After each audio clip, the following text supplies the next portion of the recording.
So welcome everybody out there on the internet. This is our Facebook Live Q&A in anticipation of season 2 of Mr. Robot. Everybody, there's a bunch of people in the room here. Are you guys super psyched?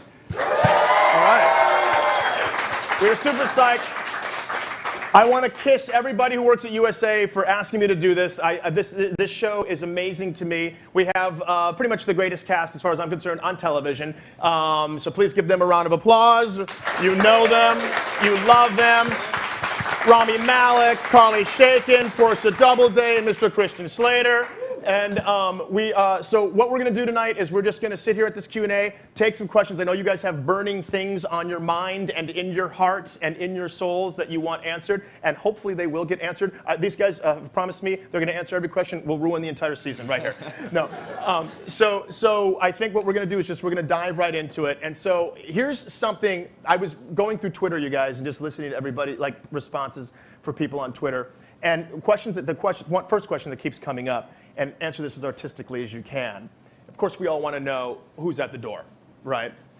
If we can hint who's at the door, can we theorize or philosophize who's at the door? If you don't know who's at the door, who maybe you think is at the door? Who do you guys think yes, is at who the do you door? guys think? Yeah, anybody can answer. Tyrell. Who else? But who else could it be? I was wondering if you open the door and there's going to be like an entire scene with you talking to just yourself. Yeah, what if no one's there? What if there's nobody there and he's just, right? He heard the knock. Right, and he just heard the knock in his mind. Yeah, wouldn't you think least obvious choices for that? Well, yeah, it could just be that there's the Cheshire Cat is at the door. I mean, look, in this show it could be anybody, right? Elliot, the other Elliot. Have you ever seen the movie Pete's Dragon? The Disney movie Pete's Dragon? No. What if that? Maybe it's the landlord. Like, oh, it's. What if it's just like, you haven't paid your rent? Yeah. You haven't paid your rent in 3 years, man. It's been like 3 years and you paid your rent. Yeah. Like on top of all this. On top of everything else, he hasn't paid his rent. He's getting evicted today. Right. That wouldn't be surprising. No, yeah. So another thing that I think is crazy, and I'd love to hear what you guys have to say about it, is what do we think the deal is? What's going on with White Rose and Price? Because I just about jumped out the window when I saw that. Like, what do we think, if anything, is what the hell? I'm sorry, time to play skee ball. All right, that's right. But any theories as to why, how are they in cahoots, or why are they in cahoots? You can lie. I have no. You have no idea. No. It's completely separate from anything that you're. Yes, you do. Do I? You definitely have a clue. If you read, kind of have a clue. But last year afterwards, we were all like, "What the hell is going on?" Yeah. And is it ever strange for you guys? There are times when like you're acting and there's just a whole nother subplot that has nothing to do with you. Are you curious as to what else is going on? No. At some point it might. Right, yeah, like they're going to blend eventually, but do you ever get that Or sense? that we don't know about. Oh, right, yeah. Well, I think that's why it's fun to actually, even for us, like to watch the show, you know? Yeah, because we do things separately of these guys sometimes, and so that's what it was like for me in season 1 to actually sit down and watch every episode and see everybody else's amazing, great work. It was incredible. And then to sort of have some understanding of what was going on. That was helpful. yeah, well, Angela just went on a completely different tangent. Oh, yeah. Yeah. I had no idea. I mean, when I sat down with Sam and he told me, I just thought, wow, like how I'm very excited. I'm trying not to say anything that'll get me in trouble. Yeah, no. It's live. It's live. Right. No, I'm interested to see how these worlds are going to converge because they are. Because they're, somehow things are going to At some fold point. in. somehow things are going to be like making a slowly good unraveled. souffle or a bechamel. We're just going to keep folding it in in. the ingredient. Yeah. Anything you is cook? possible. Anything is possible. Anything is possible. This has turned into Keegan's Culinary Hour. I was reading on Twitter, somebody said, do you see a change in your character, in Angela's character, in regard to that perhaps she's being brainwashed or falling into the culture at E Corp? Definitely. Definitely, yeah. Yes, like throughout season one, you kind of see her slowly compromising herself. But I think that that's what's really interesting and so realistic that people can identify with, because it doesn't happen overnight. It's kind of like a very slow change. Like if you took that one scene and you'd only seen that one scene with Angela with the Pradas, you'd say, oh, you know, That's who she is. That's who she is. She Right. drank the Kool-Aid. But the progression of that moment is actually really justified with what she's kind of been through. So I think that's that really fine line that's super realistic about what you have to compromise with in order to get ahead, and you know what the consequences of those things will be. And you do see that in season 2. Gotcha. Okay, we see some kind of evolution, if Yes, you will. definitely. Right. It's pretty fierce. It's fierce? Fierce. Is it fierce or is it fierce? Fair. Okay, gotcha. All right, good. Then I'm gonna watch. So we have a question here from Alyssa. She asks, how do you maintain the secrecy around the show's plot? Isn't it tempting to just blab the best moments of a script? Oh, yeah. I mean, last year, it was the hardest thing not to just be like, I'm his sister. Like, when everyone was like, what is wrong with you? Why are you doing this? It's very hard. And then also, I feel like it makes us sound, like, at least for me, like such a weirdo when I try to talk about it, because I'm like, like trying to come up with something to say when, like, just like dancing around the issue of like you'll just see, and it's hard, and because it's so good. Do it. No. Carly, let her rip. It's live. No. It's so, you guys, this, not to like hype it up, but to hype it up, the season is really freaking awesome. So it is so hard not to be like, guess what? Blah blah blah blah blah. Right.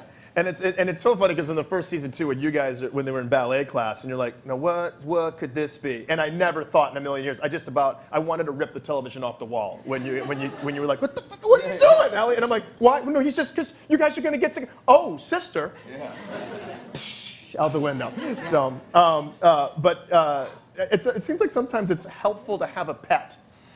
You just have like a Cocker Spaniel or a York, you can go, and then what happens is blah, blah, blah, dies. I gotta tell somebody. This is from Facebook. This is from someone called @Cyzac. I like the handle, @Cyzac. How does it feel to be a part of such a groundbreaking show? Did any of you have a feeling that it would become so big? Yeah, ROMs. Yeah. CD-ROMs. Hit it. CD-ROMs. What up? Go on. Thank you.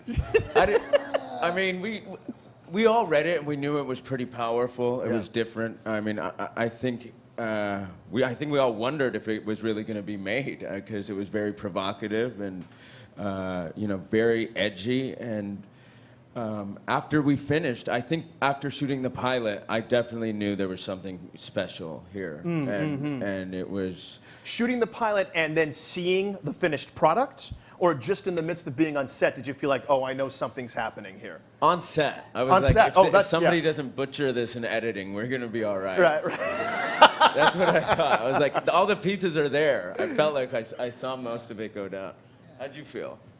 Yeah, very similar, I think. But you never know, how people are going to react to things. But I definitely felt that it was unique and Skee ball T-ball again. T-ball time. Insistent. There's that just, I'm again, gonna have to play just that for you very people soon. out in Facebook Live, there's an invisible specter in here who's playing skee ball, and is not aware Just, we're again, here. appropriate for the show. Very It's perfect. appropriate. Yes, exactly. This happened last year. Sorry to totally interrupt No, you. please. But Rami and I were filming a scene in the F Society arcade, and it Yeah. was like a very, very serious scene. And all of a sudden, the game behind me just went, and like all the lights started going off, and we were like just trying to stay in it. And they were like, we can't control this, so it might might happen keep again. going. Yeah, it might just keep going and just was just kinda ignore cool, it. though, right? Yeah. Did it end up in the show? No. No, oh man, you all that concentration, like. Or the this- gag reel too. Or it was really funny. Oh, it No, was in the. it's It was No, it not in the wasn't. gag reel. The gaggiest thing I was in missed the one. gag reel. Yeah. Oh my gosh. Well, That- good stuff in there. assistant editor fired. Because they always put the gag There's reels also together. a lot of ice cream trucks that go by the set. Oh my gosh, yes. People in Brooklyn must Just be- love ice cream. Yeah. Because So true. and after a while I just start to think we should it should end up being part of the soundtrack. The next, should. yeah, exactly. The next thing you know, you're saying your lines. I'll never use a computer again. I have to find my. Yeah, you're just. It's like, why am I delivering the lines like that? Are there people over there? There's like 100 people over there. Just like Keep coming in. there's just everybody here in the crowd going. There's just like 60 people over like this. That's amazing. That's amazing. But you did stay in it. Good acting exercise. Yeah. At the end of the day. Jesse asks, do you think that Mr. Robot has the potential to spark a revolution in the real world? I find that to be a provocative question. That is a provocative question. Portia, your eyes lit up. Did something go swings in your mind? No. No? Okay, all right. Okay. I'd say this. I mean, you see so many of these films these days that involve heroes and from the comic book world. I mean, guys that can just take down, a block of 3 blocks in Manhattan, and there's the rubble, and no one's really cleaning it up. And Yeah. what our show does, I think, especially this season, is it's like, here's a very massive movement that we've created, but there are serious implications. And so, at least if you're going to set off trying to change the world, I think you have that thought behind it of what might be the actual consequences and results. Yeah. Or like wait till you watch season 2 before you do it. Oh, wait, before you Before you like decide to do it, like wait till you watch season 2, because it's all about, a lot of it is about the consequences. It's about the aftermath of yeah, because I think it's very fascinating at the end of season 1. There is that sense of, especially with Darlene, she's so celebratory, and let's just have this thing take place. It makes me nervous to see how happy she is, because I'm going, oh man, it's gonna hit all the fans. Like, but we don't know how. Is what you guys are telling us. That's what we're looking forward to, right? Well, I She think does assert a little bit of her power this season. Ah, Yeah, all we can right, say that, okay, yeah. okay. Girl takes charge. what I was going to say was, when I read the pilot, I remember the voiceovers being, I don't know, I was just so fascinated by what this person was saying. So I think that is littered in the script. Like, there are moments where Sam kind of addresses things that people are all thinking but might not necessarily say. And I think that this show does that really well this season as well. Just kind of being in the mind of this person that's, even in the pilot, like the things that were said about Apple or, whatever Right, they are. right. It's just like, I think that is kind of sprinkled in the season. And I was always really attracted to that in the script. And so for anybody else who's attracted to that, there's a lot more of that to come, you're saying, in season 2. Or it's Yeah. what comes is crucial and important. Yeah.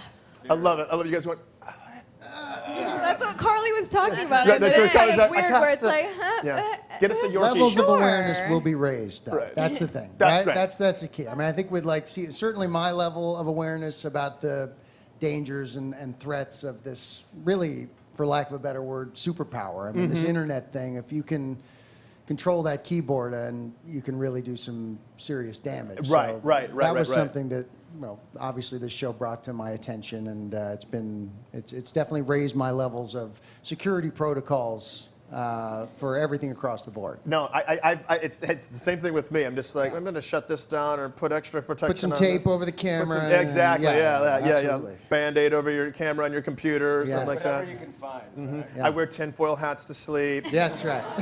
So well, that was out loud, right? Yeah. Okay. We all heard that. At Blues Jamie, so we know what kind of music she likes. Upon learning the addition of new characters for season 2, who were you most excited to work with and why? I don't know if we can. I guess we can answer that question, right? You don't know who the character. Yes. Yeah. Hit it, Christian.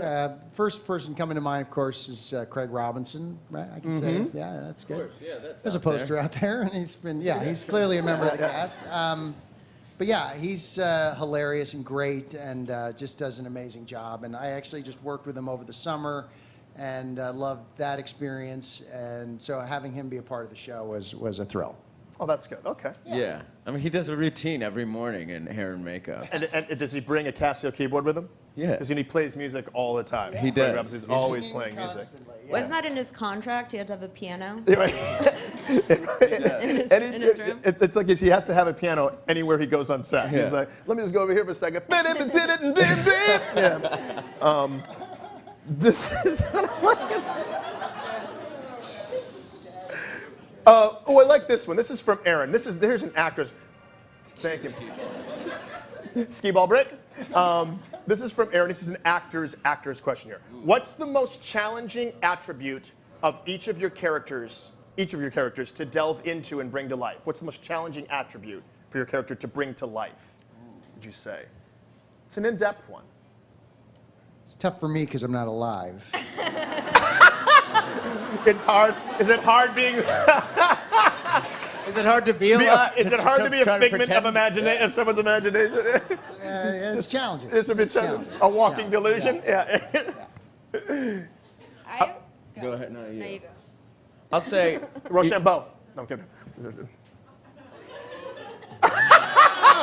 Brother and sister, look at that. Oh, there it is. All right. I'd say this season, I'm completely aware that he exists. Right, so right. Playing that has been very difficult, I would say.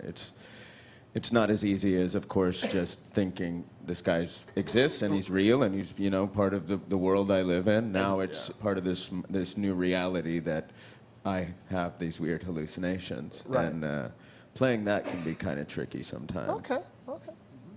I think for me, one, it's very hard, or it makes it more challenging when you do a whole season of being one person and then come back and we all change from this hack Right. and from what's going on, and so and it's so much like real life where you are one person and you grow and change into another. And for me, I think Darlene has this such a facade of power and of being untouchable and all of those things, and so really to play the vulnerability of her and allowing my character to be weak in certain ways was really hard because she also wants to stay so powerful and do this that it kind of crossed into me as well, of allowing it to just be like, no, it's okay for her to be weak in this moment or scared instead of fighting it or whatever it is. And so I think that was the most challenging. That's interesting. That sounds challenging, yeah. But that's right, Portia. Yeah, it's completely different this season, and I talked to Sam a lot about. I talked to him a lot about not being a bitch, and and really that stereotype. I didn't want to fill that stereotype, and we talked about that really fine line of being vulnerable, right? Holding on to your morals and your integrity, and at the same time being really firm and strong and tenacious, and what does that look like? And so that discovery was really tough. I heard my friends' stories, when they started telling me what it's like for them in their environments as women in the corporate world, and it was really important to me, and I was inspired by the things that they said. They identified with what happened to her in the first episode, and so I think I was very attentive to that this season. And it is really hard as your character kind of shifts because in a way you have to build a new person, gradually. It doesn't happen I love the idea of having it before I start, and I'm like, great, I have it, I'll be good. And then you get in one scene and you discover something else about your character, and you're like, oh, Right. man, oh, what's this? Oh no, now the next scene has to involve this part of who this person is, and so that part of it can be a little bit challenging, but also really fun because you're just constantly given the opportunity to morph and. I don't know. It's been really exciting. It's really crazy this season. So everyone, everyone goes through the most insane arc on the. Yeah. Arky or roller coastery Arky? Rollarchy. Rollarchy. All right. Keep that in mind as you're watching this is upcoming. Rolanarchy. Rolanarchy. Rami. Private schools. Nice. This is worse than I thought. They're in the network. What's the status update? You see, I thought we set up security protocols. All I remember is I woke up 3 days later. And what happened in those 3 days?